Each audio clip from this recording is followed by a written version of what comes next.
jurist based here in Geneva. I'm running a program on corporate accountability, business, and human rights. I thank the organizers and the speakers today for inviting me and my organization to chair and moderate this event, which is very much one of our priorities now. As a way of introduction, I should say that the organizations that are going to speak today have submitted written information to the UPR system, to the Office of the High Commissioner for Human Rights, who is in charge to prepare the baseline report for discussion and in the context of the review of the United States. They have focused on a range of issues from legislative, policy, and other measures that will allow corporations in the United States to be held accountable. And also they looked in their submissions on a range of issues, problems, and challenges that victims of corporate abuse in the United States and abroad face in their case for justice. The question of corporate accountability, it is now central in the debates of the Human Rights Council.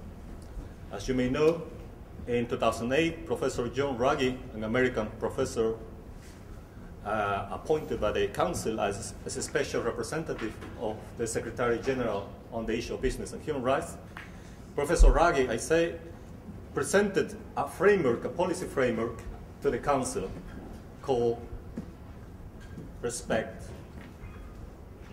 Respect, and Remedy. That report in 2008 was adopted by the Council, was welcomed unanimously. The framework rests on three pillars. As I said, the first pillar is the obligation, it's just to restate the obligation of states to protect human rights of people under the jurisdiction, including against wrongful acts or possible potential wrongful acts by private individuals or private entities, such as corporations. That's a duty of under international law for states. The second pillar is the responsibility of corporations to respect international law or respect human rights, all human rights. And the third one is to provide an effective remedy to those who may have a claim to formulate.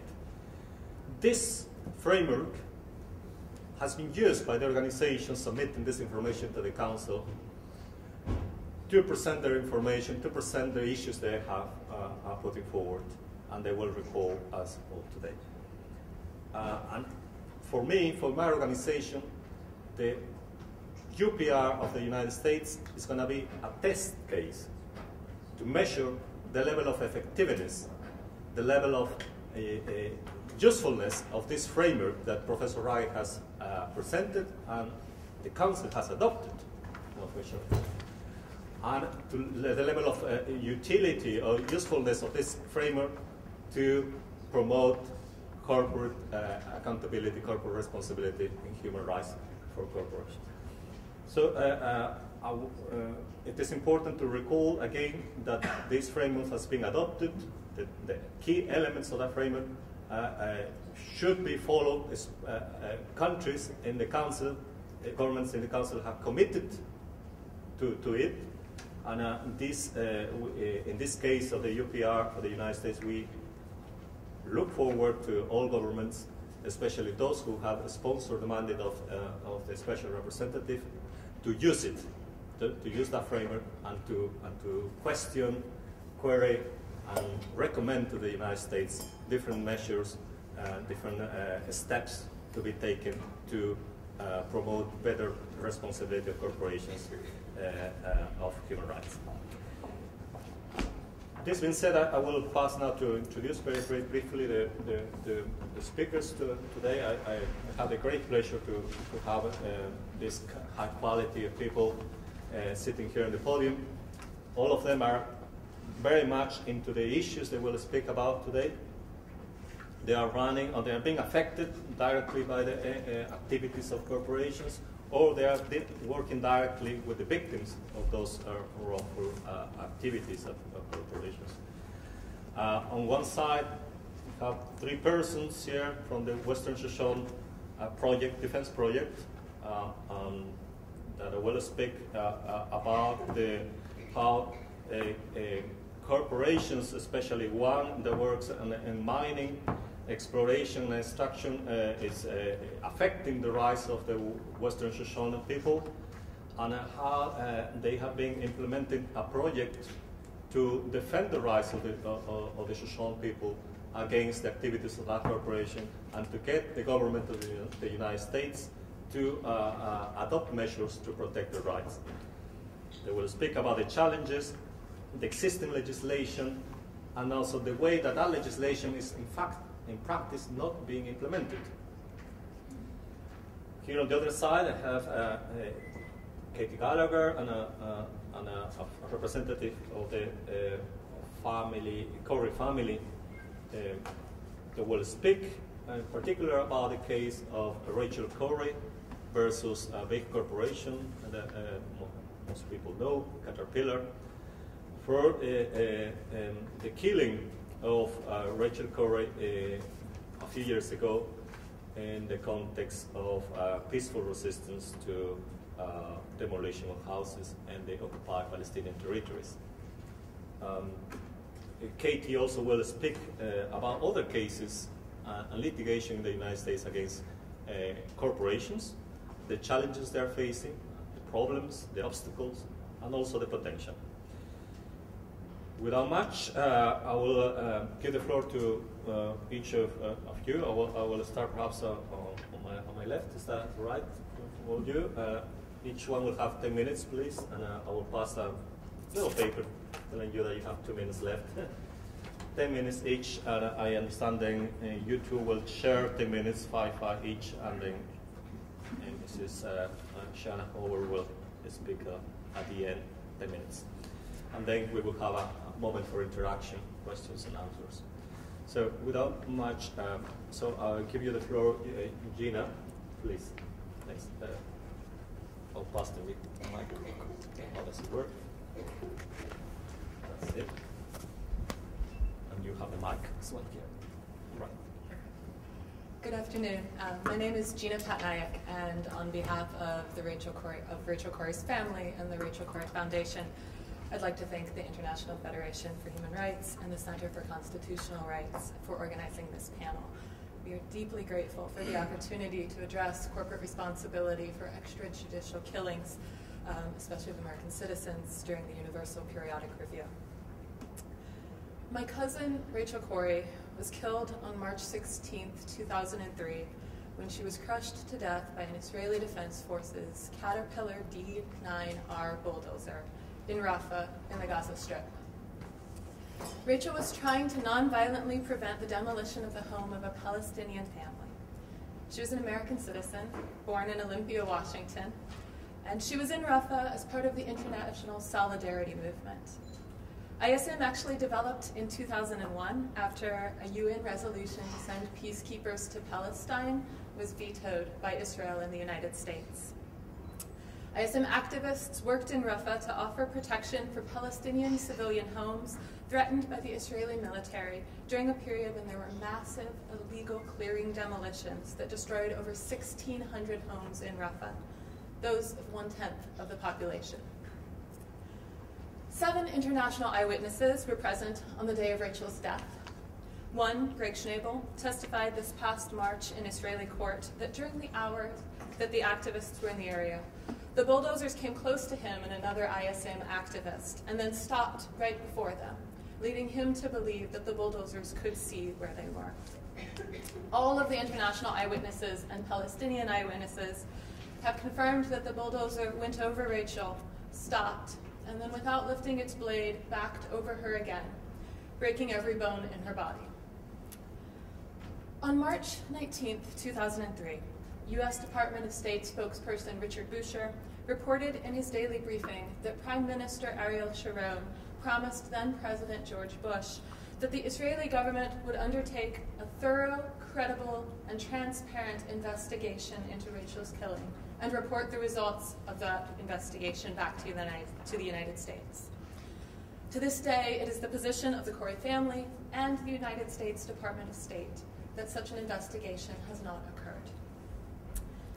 The Caterpillar D9 bulldozer that killed Rachel was sold to the IDF through the US's Direct Commercial Sales Program, or DCS, which constitutes part of the US's foreign military financing.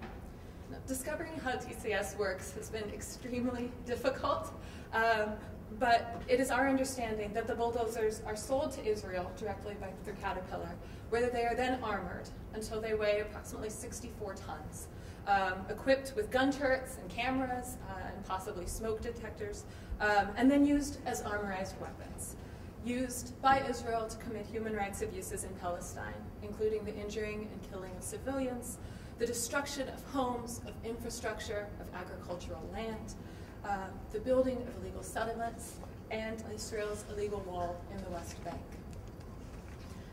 And so I have to wonder, how is it that Rachel, an American citizen, was crushed to death by an American Caterpillar bulldozer, paid for by American foreign aid monies, and the US government has yet to find a way to adequately investigate her death, or to hold the corporation which sold the D9 to Israel accountable for its role in aiding human rights violations? In seeking answers to these questions, our family has spent 7 years pursuing multiple avenues of communication with our government and with the Caterpillar Corporation.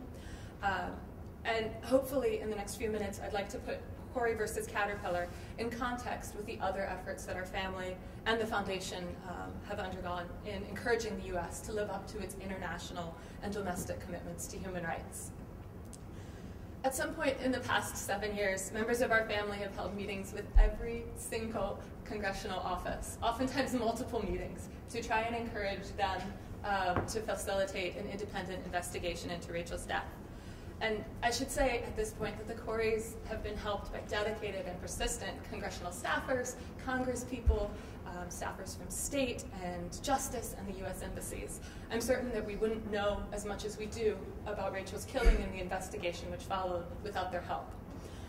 However, our family's overall experience has been that there are systemic problems in the ways that the various branches of government investigate human rights violations and then communicate to each other about the results of those investigations, as evidenced by the fact that despite the governmental assurance of a thorough, credible, and transparent investigation promised by Prime Minister Sharon, that investigation has not yet occurred. So the family attended multiple Caterpillar stakeholder meetings alongside many NGOs to try and explain the ways that their sales to Israel directly contribute to human rights violations. But we were unsuccessful in stopping cat sales at that time. And finally, with the help of the Center for Constitutional Rights, the Corries decided to file a civil suit against Caterpillar Corporation. It was always very important to our family that the case not be just about Rachel alone, since, of course, Rachel was only one of many victims of human rights violations at the hands of the IDF and, by extension, Caterpillar Corporation. And so accordingly, the suit was filed on behalf of the Corries and 4 other families, Palestinian families who lost family members when their homes were demolished on top of them. Our family recognizes, however, that the United States has a heightened responsibility to Rachel as an American citizen, a responsibility to investigate her death and to monitor the military financing which paid for the bulldozer which killed her. We're also aware of the deep injustice of the fact that because Rachel was a US citizen, her killing has garnered more attention and at least the pretense of an investigation on the part of the IDF. And so we feel a corresponding responsibility to ensure that the response to Rachel's killing allows a space for broader conversation about corporate and governmental accountability for human rights violations in Palestine. Actually, I should say that today, on November 5th, the commander of the bulldozer which killed Rachel will be called to testify in Haifa in a lawsuit that the Corries brought against the state of Israel. Now, the court case against Caterpillar was eventually dismissed, not on its merits, as Katie will explain, but I want to take a minute or two to dwell on the consequences of the court's ruling. So the United States argued that because U.S. funds had been used to purchase the D9s, and because the funds had been requested by the executive branch and approved by the legislature, the courts did not have jurisdiction over the right to review the use or misuse of Caterpillar bulldozers, regardless of whether or not Caterpillar was, in fact, aiding or abetting human rights violations. So I want to reiterate, because the United States' funding is involved in the purchase of Caterpillar D9s, we are less able to monitor or regulate DCS sales than otherwise?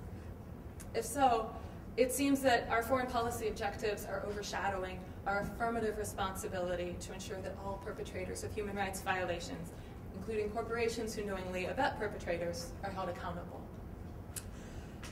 So even if we accept the ironic paradox of the court's foreign policy reservations, our family's experience, 7 years of experience, has been that the multiple mechanisms for investigating and responding to human rights violations at the executive and legislative branches of the US government are sort of applied in a piecemeal fashion, which makes the mechanisms impossible to effectively monitor or remedy human rights violations.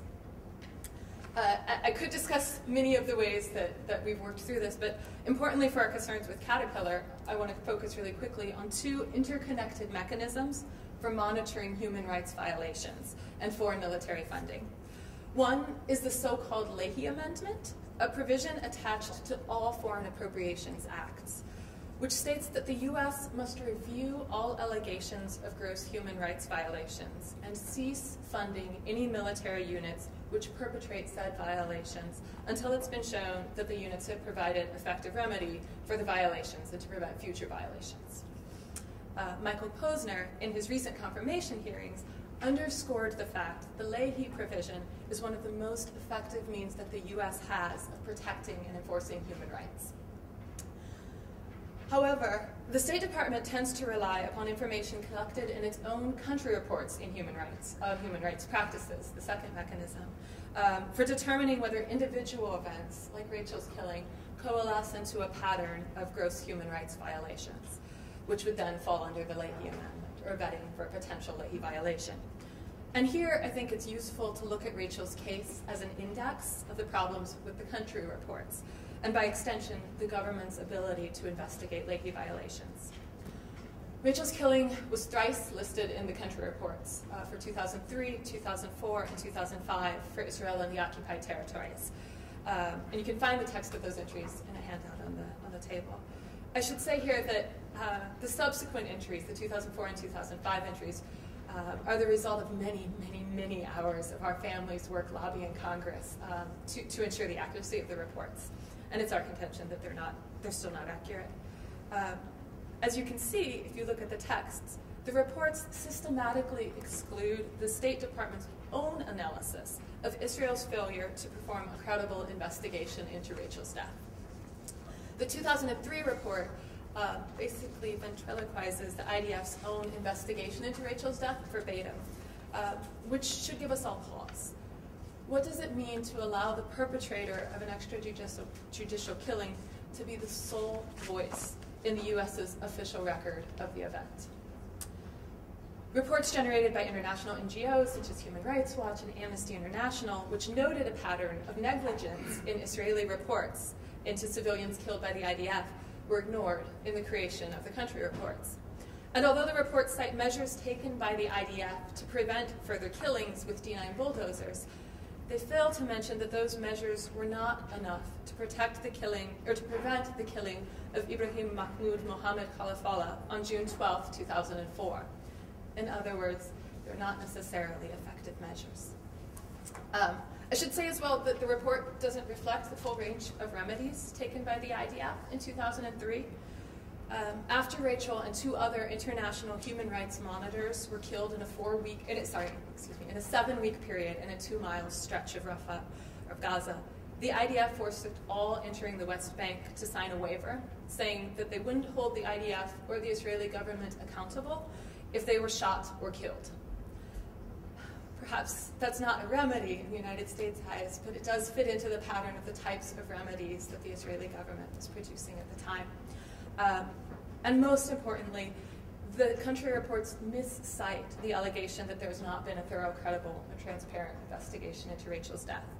It's true that the Corrie family and others believe this to be the case, but it is also true that Lawrence Wilkerson, then Chief of Staff to the State Department, was the original source for that statement, a statement that has again been reiterated by other State Department officials over the years. and to our knowledge is their current position. Failing to attribute Mr. Wilkerson's statements in a State Department official document allows the country reports to distance themselves from the state's own official position. The deaths of the Abu Husseins, the Al-Shobis, Jamal Fayed, and Ibrahim Khalafallah do not appear in the reports. These are the 4 families who are also part of the Corrie v. Caterpillar suit, which undercuts any attempt to locate a pattern of human rights violations or human rights abuses related to Caterpillar and the IDF. It's quite a bit of technical information, I know, and I apologize for that. But I hope it underscores the fact that the State Department is shaping the narrative that's available to itself and to the U.S. government at large, which undermines its ability to assess the consistent pattern of gross human rights violations and limits the ability of the U.S. government to deny foreign assistance to countries which commit these violations. We believe that the U.S. government has an affirmative commitment to international human rights law, which extends to monitoring and reviewing U.S. corporate involvement in extraterritorial human rights violations. And we call upon the U.S. government to make sales of military equipment transparent and contingent upon compliance with international human rights law and with the United States' own Foreign Appropriations Acts, so that families like ours will not have to suffer further losses of home, of land, or of life. Thank you. Thank you, Gina, for this very telling and detailed presentation. We have taken a bit more time, and I think Katie is telling me that she will take less time. So please, Katie, go ahead. Thank you. Yes, and I don't want to overtake our time, but I'll just give a brief legal framing of the case that Gina referenced, Corrie v. Caterpillar. In the United States, we have 2 laws that we've used over the past largely 20 years to try and address corporate human rights violations. One is the Alien Tort Statute, and the other is the Torture Victim Protection Act.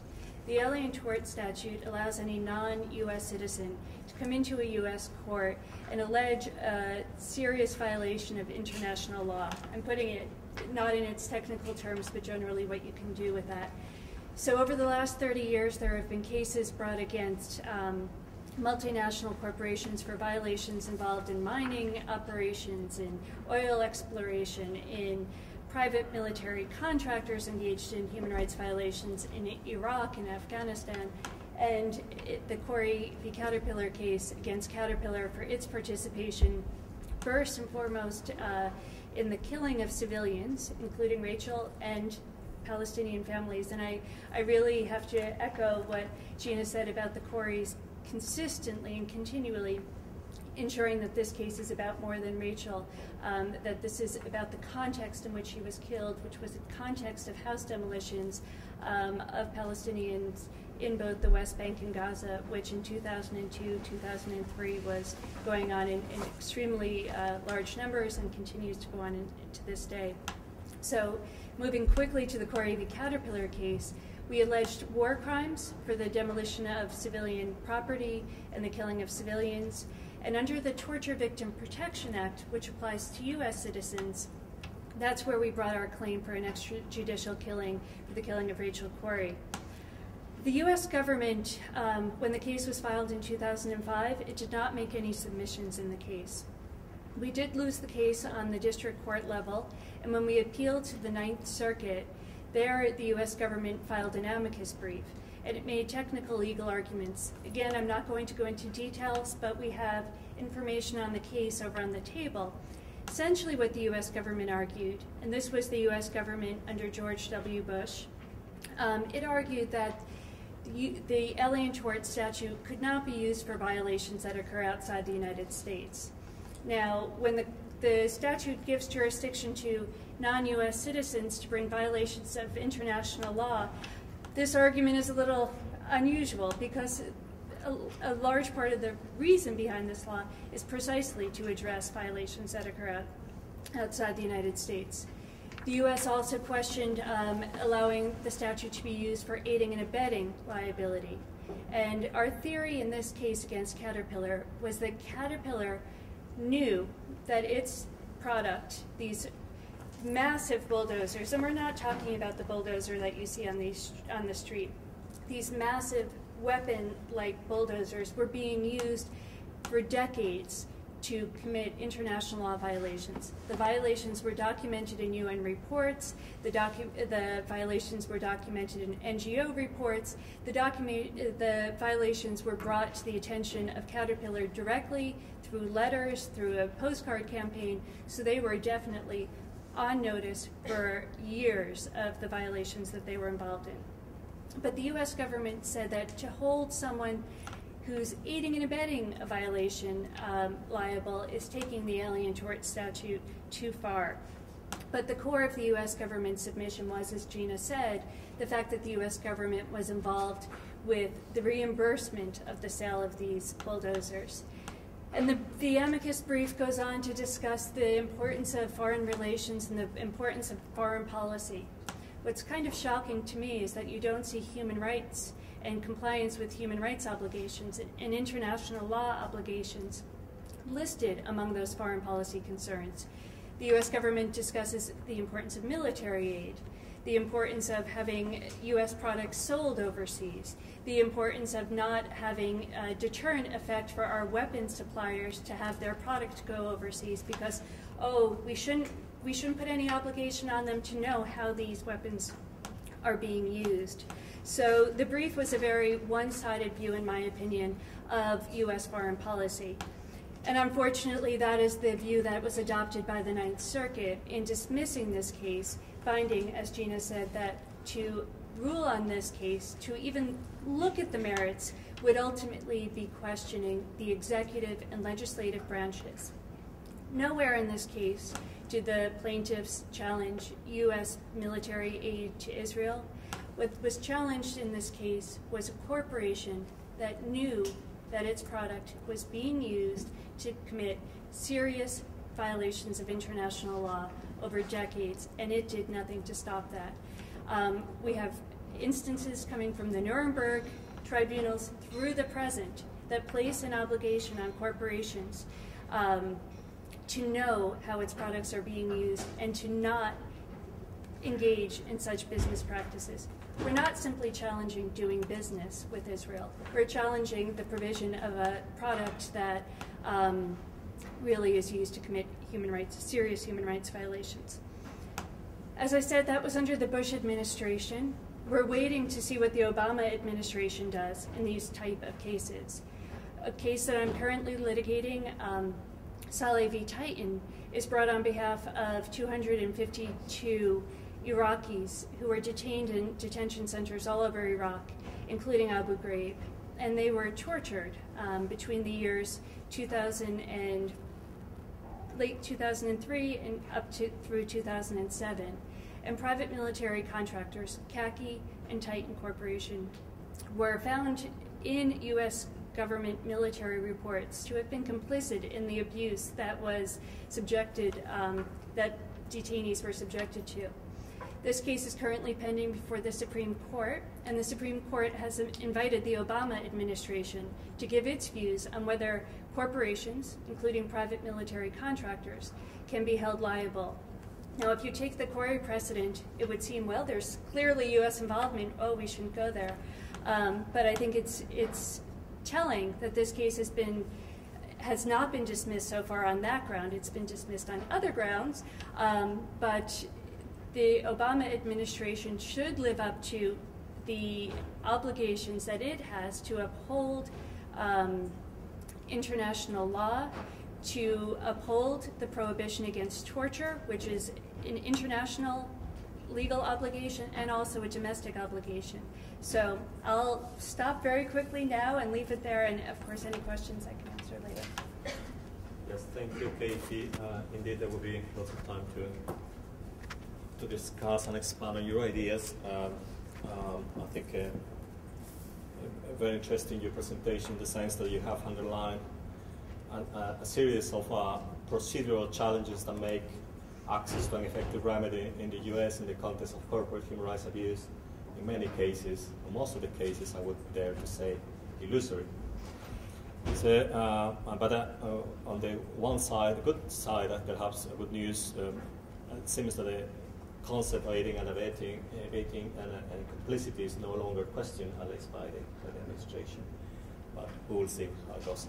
Now, let me pass now to the following group of presentators, the speakers. Here we have Larsen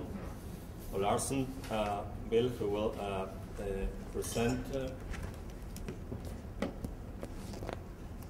experience of the Western Shoshone group in the United States and the work they do in the defense project they are running. And Larson and Richard sitting next to him, they are part of the community, the Shoshone community, and they will do presentations, 5 minutes each, in a complimentary way. And then we will go to Shanna Howard, who will present more a legal perspective on it. Please, you have 10 minutes. Thank you.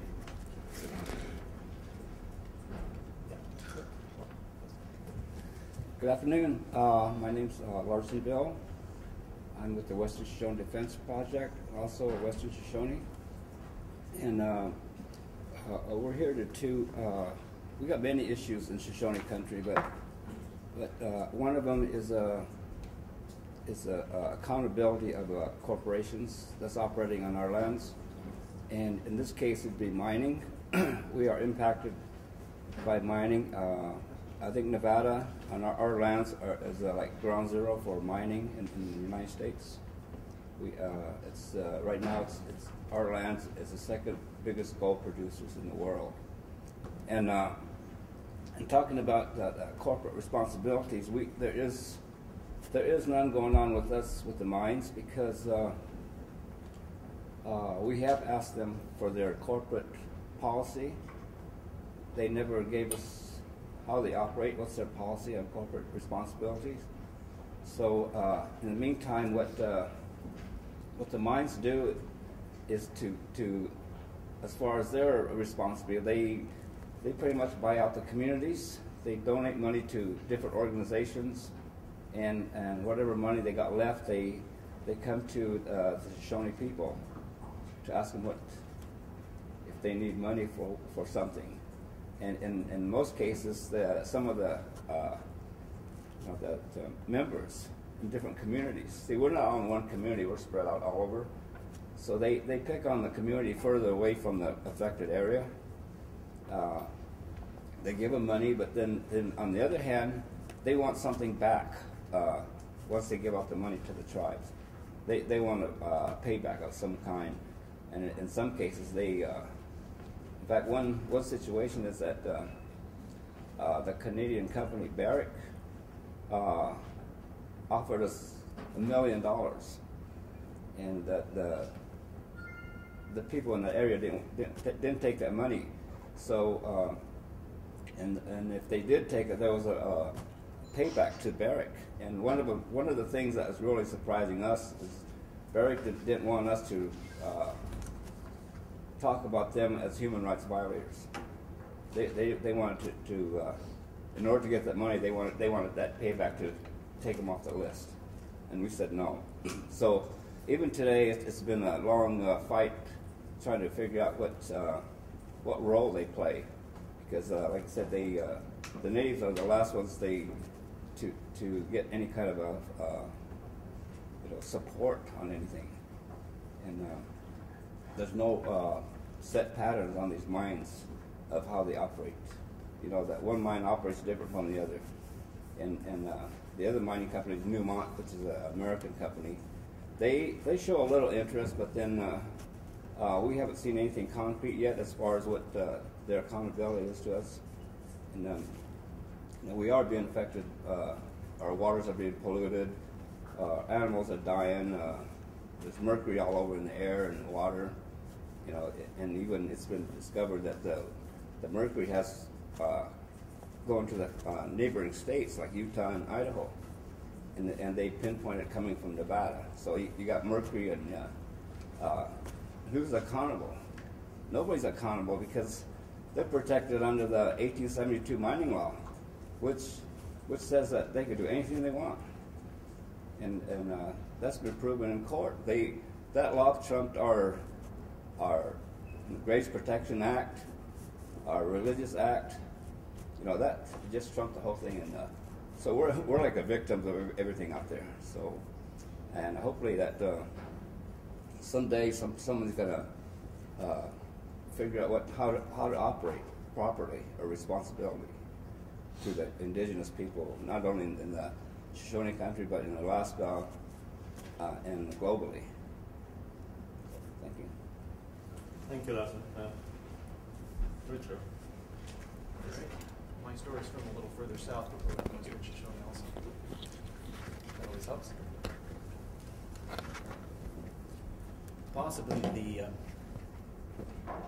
Possibly the best way to ensure corporate accountability is for us all to band together to prevent particular abuses. And when I say all of us, I even mean other corporations, even other corporations that might have been abusers themselves. Typically, when we think of corporate abuses, we can think of human rights or environmental abuses. But quite often, an abusing corporation is abusing other corporations also. When it comes down to corporate survival, even an abusing corporation might be willing to do the right thing and support reform of poorly written laws. I'm here today because I'm convinced that we have a window of opportunity to save my Western Shoshone homeland, the high deserts and remote mountain ranges of the Great Basin.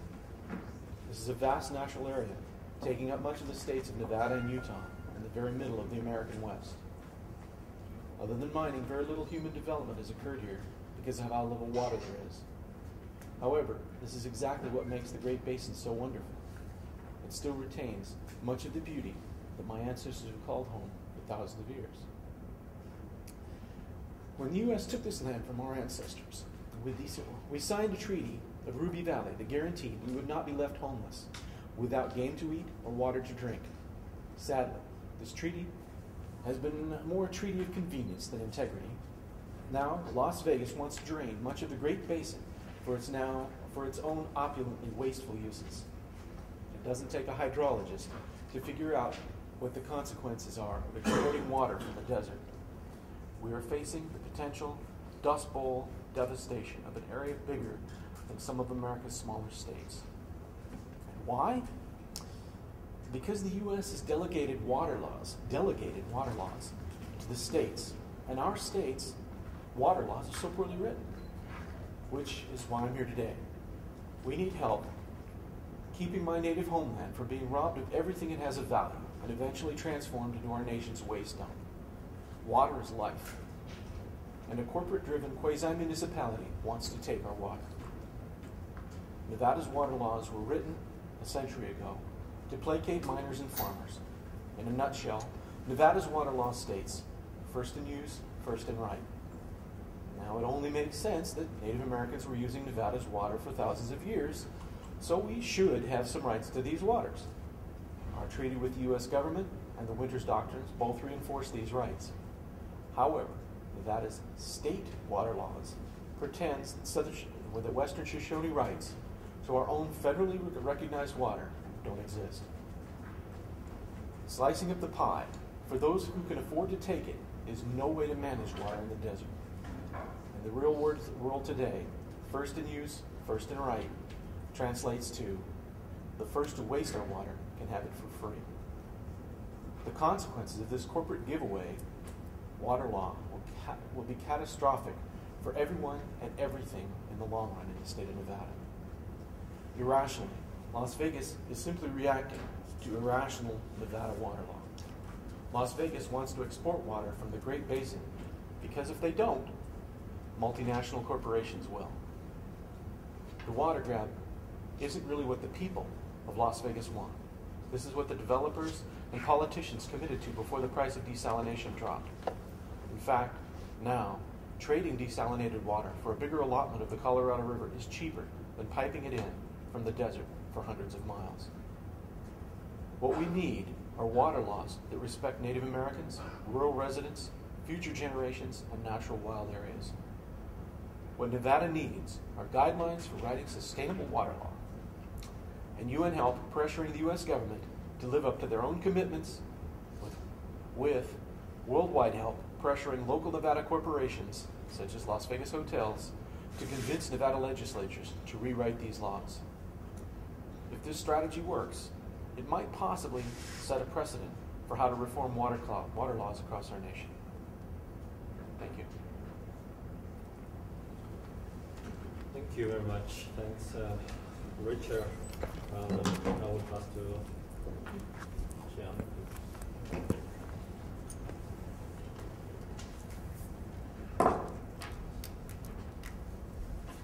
Good afternoon. My name is Shauna Howard.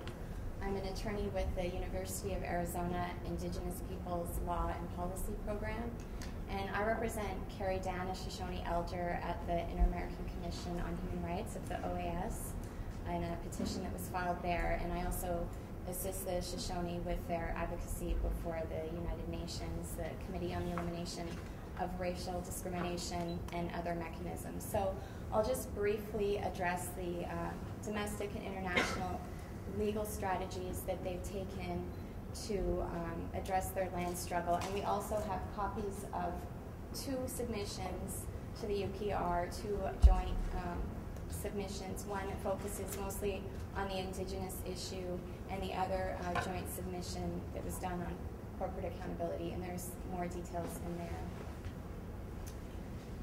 So the Shoshone took their land case all the way to the U.S. Supreme Court and were unsuccessful there.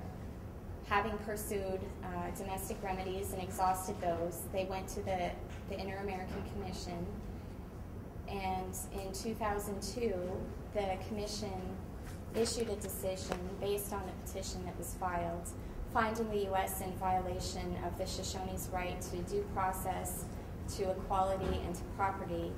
And it recommended that the U.S. resolve the land issue and also bring their domestic laws into conformity with the standards of international human rights in regards to indigenous people.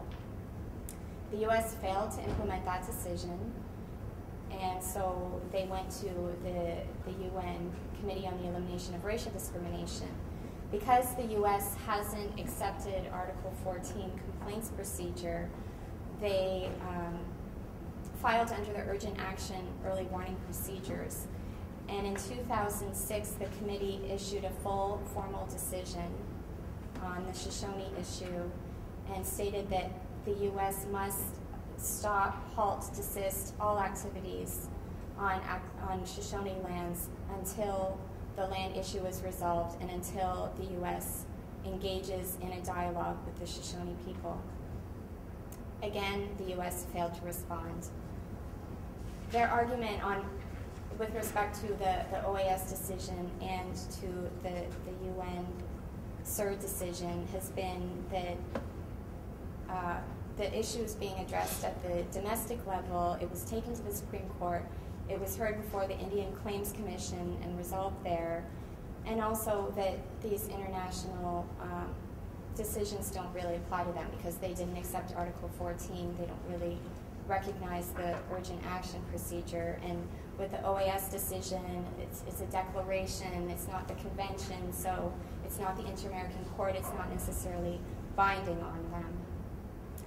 So the issue was taken up again with CERD through 2 country reviews, one with Canada because the gold mine that operates on Shoshone land, the big one, as Larson mentioned, is Barrick Gold with its headquarters in Canada.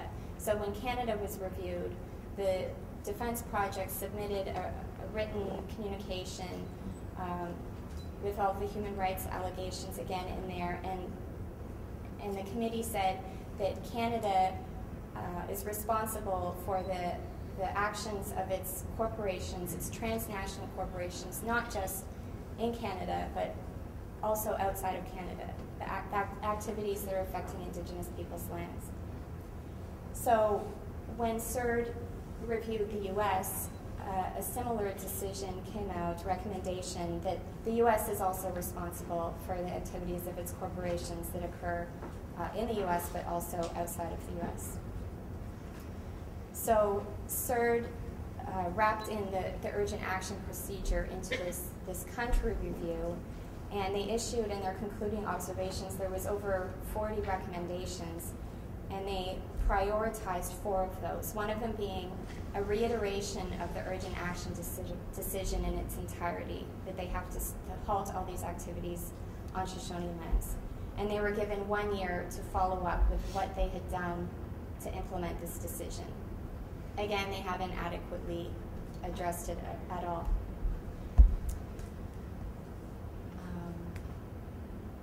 So these decisions, I mean, even though the U.S. isn't implementing them, they have been useful advocacy tools at the domestic level. And so now the Defense Project is focusing their energies there.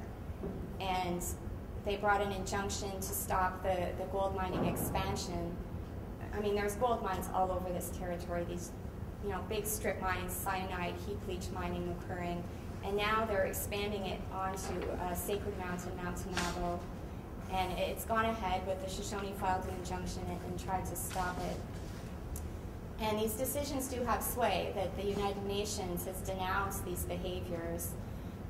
Although they were unsuccessful with that litigation, I guess the CEO of Barrick Gold had approached Carrie Dan, the elder I was speaking about before, and tried to settle the case by offering her some money and urging her to withdraw all of her complaints before the UN, because they were upset that Barrick was being accused of these human rights violations at the UN. So, and I guess they offered her some money to buy out her ranch and that sort of thing. So they've been going back to the U.S. courts and try to deal with things there, and also attending shareholders meetings at the Barrick headquarters in Canada, and trying to appeal to the shareholders themselves to influence this corporate behavior. So those are some of the things that have been happening now, trying to encourage social responsibility and using these international decisions as advocacy tools at the domestic level. So thank you. Thank you, Shanna. You have been very economical of time. Thanks. Sorry. No, not sorry at all. I think that gave us additional time, additional minutes for questions and answers, comments. You all have raised very important issues, and I think all of them are very much focused to the point of very relevant for the current debates within the United Nations, the Human Rights Council. I think it's not only in the context of the UPR, the United States, but also in the context of other debates, as I said in my introduction, especially in the context of the debates and the works of the Council on Human Rights in Businesses. And I see people working on Professor Raghi here in the room, so I really very much look forward to all these issues being taken to his attention at some point. So we know he's already preparing also a draft set of guidelines on business and human rights.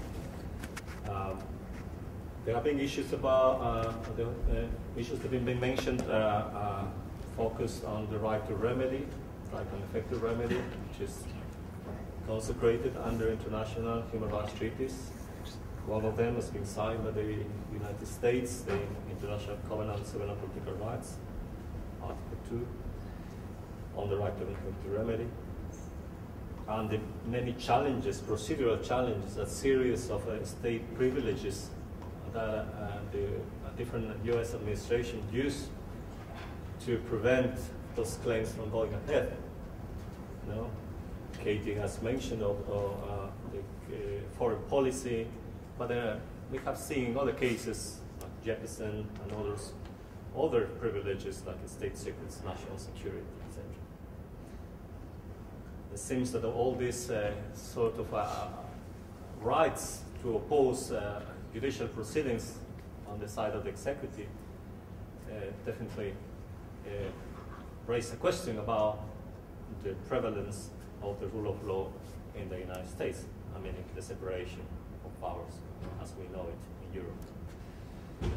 So I also wonder what's going to the utility of the recent declaration of the General Assembly recognizing the right to water for the struggle of the Shoshone people to preserve their sources of water, and to what extent the United States government will recognize or implement that declaration. And finally, I think what Shiana has said illustrates the positive role and potentially useful role that human rights, United Nations human rights treaty bodies, like the different committees, can play in this debate. So with that, I will open the floor, inviting you please to make comments, questions addressed to any of the speakers.